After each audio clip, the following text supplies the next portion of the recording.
Loi 13. Miser sur l'intérêt personnel, jamais sur la pitié ni la reconnaissance. Principe. Si vous avez besoin d'un allié, ne lui rappelez pas l'aide que vous lui avez apportée ni les services que vous lui avez rendus. Vous le feriez fuir. Mieux vaut faire valoir dans votre demande d'alliance un élément qui lui sera profitable. Insistez sur ce point. Plus il aura à y gagner, plus il fera preuve d'empressement. Violation de la loi. Au début du XIVe siècle, un simple soldat nommé Castruccio Castracani s'éleva jusqu'à la position de seigneur de la grande ville italienne de Lucques.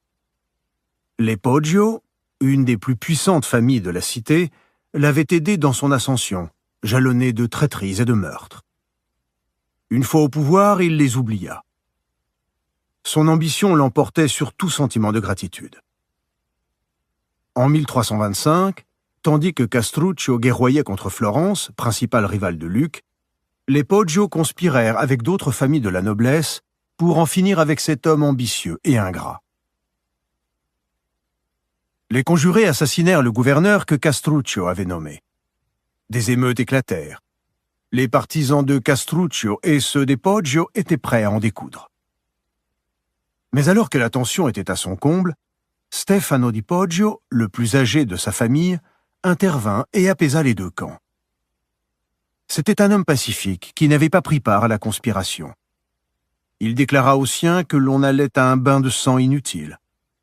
Il insista pour intercéder en leur nom et persuader Castruccio d'écouter leurs doléances et de satisfaire à ce qu'ils demandaient. Stefano étant le plus âgé et le plus sage du clan, sa famille accepta de recourir à la diplomatie plutôt qu'à l'usage des armes. Quand la nouvelle de la rébellion parvint à Castruccio, il revint en hâte à Lucques. À son arrivée, les combats avaient cessé grâce à l'intervention de Stefano et un calme surprenant régnait dans la ville. Stefano di Poggio avait imaginé que Castruccio lui serait reconnaissant d'avoir calmé la rébellion, aussi rend-il visite au prince. Il lui expliqua comment il avait ramené la paix et implora son pardon. Les rebelles de sa famille, plaida-t-il, n'étaient que des jeunes gens impétueux, des têtes brûlées avides de pouvoir. Cependant, Castruccio ne se rappelait-il pas la générosité dont les Poggio avaient jadis fait preuve envers lui? Pour toutes ces raisons, dit-il, le grand prince devait leur pardonner et accéder à leurs requêtes. C'était la seule conduite à tenir envers eux, qui avaient à présent déposé les armes et l'avaient d'ailleurs toujours soutenu par le passé. Castruccio écouta patiemment. Il ne fit paraître nulle colère, nul ressentiment. Il assura à Stefano que la justice prévaudrait et lui demanda d'amener les siens au palais présenter leurs doléances afin qu'ils puissent tous parvenir à un accord. Tandis que Stefano prenait congé, Castruccio ajouta qu'il remerciait Dieu de l'occasion qu'il lui donnait là de faire preuve de clémence et de bonté. Ce soir-là, lorsque les Poggio arrivèrent au grand complet à son palais, Castruccio les fit jeter en prison. Quelques jours plus tard, ils furent tous exécutés. Stefano comprit. Interprétation. Stefano di Poggio est l'archétype de ceux qui croient que la justice et la noblesse de leur cause auront force de loi. Certes, les appels à la justice et à la reconnaissance sont parfois entendus, mais le plus souvent, ils ont des conséquences désastreuses, surtout face à des Castruccio. Stefano savait que le prince s'était élevé au sommet du pouvoir par la traîtrise et la violence. Celui-ci avait notamment envoyé à la mort un ami proche et dévoué. Quand on le lui avait reproché, Castruccio avait rétorqué qu'il s'agissait non d'un vieil ami, mais d'un récent ennemi. Un homme comme Castruccio ne connaît que son propre intérêt et la force. Quand la rébellion commença, la dernière chose à faire était de la calmer et de se mettre à sa merci. Même cette erreur fatale, une fois commise, il restait à Stefano di Poggio plusieurs options. Il aurait pu offrir de l'argent à Castruccio, lui faire des promesses, souligner que les Poggio pouvaient encore renforcer son pouvoir, par exemple grâce à leur influence sur les plus grandes familles de Rome avec lesquelles un grand mariage aurait pu s'arranger. Au lieu de quoi, Stefano évoqua le passé et de prétendues dettes de reconnaissance. Non seulement un homme n'est pas obligé d'être reconnaissant, mais la gratitude est souvent un fardeau terrible dont il se débarrasse sans scrupule. Une fois les Poggio morts, Castruccio ne leur devait plus rien. Respect de la loi. En 433 avant Jésus-Christ, juste avant la guerre du Péloponnèse, l'île de Corcyre, aujourd'hui Corfou, et la cité-État de Corinthe étaient au bord du conflit. Les deux parties envoyèrent des ambassadeurs à Athènes pour tenter de gagner les Athéniens à leur cause. Les enjeux étaient importants. Celui qui aurait Athènes de son côté était sûr de gagner. Quant au vaincu, le vainqueur serait certainement impitoyable à son égard. Les Corcyréens parlèrent les premiers. Leur ambassadeur commença par admettre que l'île n'avait jamais aidé Athènes, et qu'elle s'était même alliée à ses ennemis. Il n'y avait aucun lien d'amitié ni de reconnaissance entre Corcyre et Athènes. Oui, reconnut l'ambassadeur, il venait à Athènes en tremblant d'inquiétude pour la sécurité de Corcyre. La seule chose qu'il pouvait offrir était une alliance mutuellement avantageuse. Corcyre avait une formidable marine, à laquelle seuls les Athéniens pouvaient se mesurer. Une alliance entre les deux États créerait une force capable d'intimider Sparte, grande rivale d'Athènes.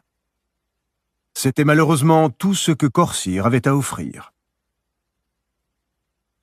Le représentant de Corinthe prit la parole à son tour et fit un exposé brillant et passionné, très différent du discours sec et terne du Corcyréen. Corinthe, rappela-t-il, avait beaucoup fait pour Athènes par le passé.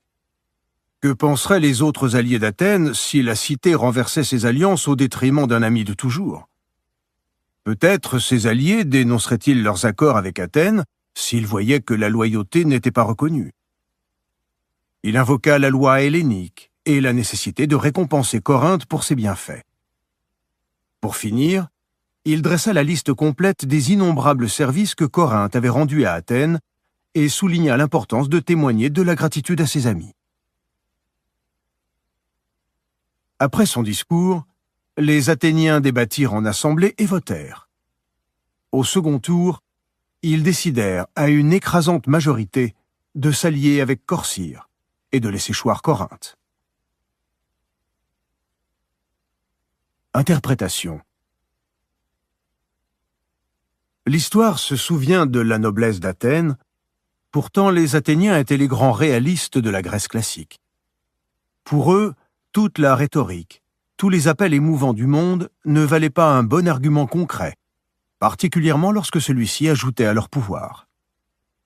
L'ambassadeur de Corinthe n'avait pas compris que ces références à la générosité passée de son pays envers Athènes ne feraient qu'irriter les Athéniens, leur suggérant un sentiment de culpabilité et les mettant en position d'obligés. Peu leur importait la vieille amitié, les faveurs passées. Ils savaient bien que, même si leurs autres alliés voyaient comme de l'ingratitude l'abandon de Corinthe, ceux-ci ne rompraient probablement pas pour autant avec Athènes, le pouvoir suprême en Grèce. Athènes gouvernait par la force et soumettait sans hésiter tout allié rebelle. Quand il faut choisir entre le passé et l'avenir, une personne pragmatique opte toujours pour l'avenir et oublie le passé. Les Corcyréens l'avaient compris. Il faut parler à de tels interlocuteurs leur propre langage. En fait, la plupart des gens sont pragmatiques. Rares sont ceux qui agissent contre leur propre intérêt. Nous ne sommes pas les premiers non plus à nous être comportés de la sorte. Il est courant que de tout temps le plus faible se trouve sous la domination du plus fort. Cette situation, nous en sommes dignes, et vous l'avez reconnu vous-même. Jusqu'au moment où, par égard pour vos intérêts, vous vous êtes mis à vous parer de ces principes de justice. Pourtant, nul ne les met en avant et il n'y voit un empêchement d'augmenter sa puissance par la force quand l'occasion s'en présente. Discours du représentant d'Athènes à Sparte. Thucydide. Vers 465-395 avant Jésus-Christ. La guerre du Péloponnèse. Traduit par Jean Voilquin. les clés du pouvoir. Dans la quête du pouvoir, on ne cesse de demander l'aide de plus puissants que soi. C'est là tout un art, car il faut comprendre la personne avec laquelle on traite et ne pas confondre les besoins de l'autre avec les siens. On échoue souvent parce qu'on est obnubilé par ses propres contraintes et nécessités. On part de l'hypothèse que ceux à qui l'on fait appel sont désintéressés, touchés par les soucis de leurs solliciteurs, pour qui ils ressentiraient de la sympathie. Or, c'est rarement le cas. Parfois, on se réfère à des valeurs plus générales, une grande cause, de grands sentiments comme l'amour, la gratitude. On invoque des principes éternels alors que les réalités simples de la vie quotidienne seraient plus convaincantes. On ne comprend pas que même les plus hauts personnages n'écoutent que leurs propres besoins et que, si l'on ne met pas en jeu leur intérêt personnel, ils ne se soucieront guère des petits ennuis des faibles, qui sont à leurs yeux sans remède et leur font perdre leur temps. Les missionnaires portugais du XVIe siècle essayèrent pendant des années de convertir les Japonais au catholicisme. Le Portugal avait à l'époque le monopole du commerce entre le Japon et l'Europe. Les missionnaires remportèrent quelques succès, mais n'atteignirent jamais la classe dirigeante. Au début du XVIIe siècle, leur prosélytisme en était même venu à exaspérer l'empereur du Japon, Ieyasu. Quand les Hollandais arrivèrent en nombre au Japon, Ieyasu fut soulagé. Il avait besoin des Européens pour leur connaissance de la navigation et des armes, et il découvrait enfin des Européens dont le but n'était pas l'évangélisation, mais seulement le commerce. Ieyasu décida d'évincer les Portugais. Dès lors, il ne traita plus qu'avec les pragmatiques hollandais. Les Japonais et les Hollandais appartiennent à des cultures extrêmement différentes, mais ils ont en commun une préoccupation universelle et intemporelle, leur intérêt personnel. De même, chaque interlocuteur avec lequel on traite est comme une autre civilisation, une terre étrangère dotée d'un passé bien à elle, mais, par-delà les différences, son intérêt personnel répondra toujours aux sollicitations. Ne soyons pas subtils. Proposons un précieux savoir-faire qui remplira d'or ses coffres, qui le fera vivre longtemps et heureux. C'est un langage que tout le monde comprend. Une étape clé du processus consiste à bien cerner la psychologie de l'autre. Est-il vaniteux? Est-il préoccupé par sa réputation, son rang social? A-t-il des ennemis qu'il peut vaincre grâce à un accord? Est-il simplement motivé par l'argent et le pouvoir? Quand les Mongols envahirent la Chine au XIIe siècle, ils faillirent anéantir cette civilisation qui prospérait depuis plus de 2 millénaires. Leur chef, Gengis Khan, n'y voyait qu'un territoire sans pâturage pour ses chevaux. Il décida de ravager le pays et de raser toutes les villes, sous prétexte qu'il valait mieux exterminer les Chinois pour laisser pousser l'herbe. Ce ne fut ni un soldat, ni un général, ni un roi qui sauva la Chine de la dévastation, mais un certain Yelu Chukai, lui-même un étranger, admirateur de la culture chinoise. Il avait gagné la confiance de Gengis Khan, et il le persuada qu'il valait mieux taxer les richesses de la région au lieu de tout détruire. Il suffisait de lever des impôts sur chaque habitant du pays. Gengis Khan vit la sagesse de ses propos et suivit ses conseils. Quand Gengis Khan prit la ville de Kaifeng après un long siège, il décida de massacrer tous ses habitants, comme il l'avait fait des autres villes qui lui avaient résisté. Yelu Chukai lui suggéra alors que les meilleurs artisans et ingénieurs de Chine s'étaient réfugiés à Kaifeng, et qu'il était plus avisé de les utiliser. Kaifeng fut ainsi épargné. Jamais Gengis Khan n'avait témoigné une telle mansuétude, mais ce ne fut pas la pitié qui sauva Kaifeng. Yelu Chukai connaissait bien Gengis Khan. C'était un barbare pour qui ni la culture ni le reste ne comptaient pour rien. Seul l'intéressait la guerre et ses résultats concrets. Yelu Chukai avait choisi de manier le seul levier capable de mouvoir un tel homme, l'intérêt.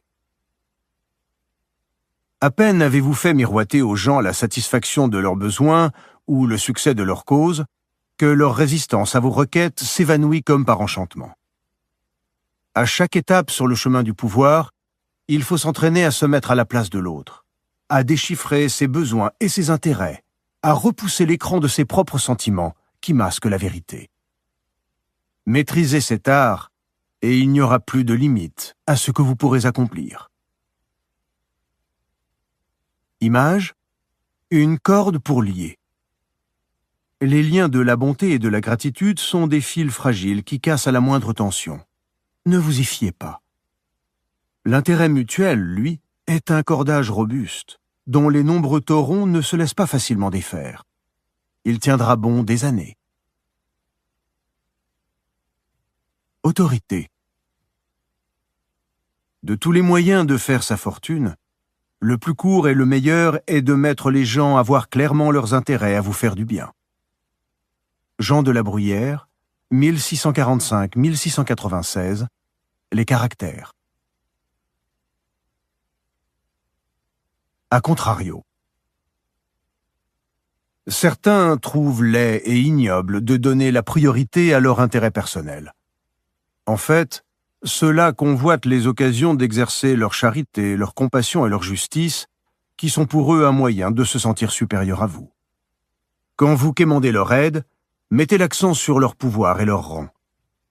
Ils sont assez forts pour se passer de vous, mais accueilleront l'aubaine de vous regarder avec condescendance. C'est là le vin qui les enivre. Ils se mettront en quatre pour financer votre projet, vous présenter à des gens influents.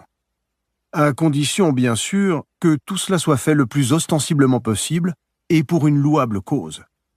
Plus cela se saura, plus ils seront ravis.